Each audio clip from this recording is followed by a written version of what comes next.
Welcome guys, welcome back. Today we are seeing for the common accounting terms all the business, correct? Now we are going to see another term, business balance sheet. So what is the balance sheet? The balance sheet is the statement of financial position of a company. So this based on the balance sheet we know about the company position. We know about the company financial position. So how it is?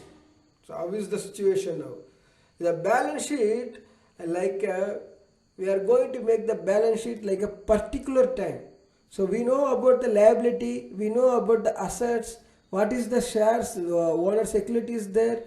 So that particular time only, not for the all the years. Like this year, now we are going to make the balance sheet. So that is for the particular time, particular like this 6 month or 7 month or 10 month, like that. Okay, the balance sheet always it is equal only. Okay, liability side and asset side. What is the formula about that? Assets equal to liability plus equity. So what is the assets? I already explained about the assets. I already explained about the liability. Equity also I will explain next video. Okay, thank you guys, thank you so much.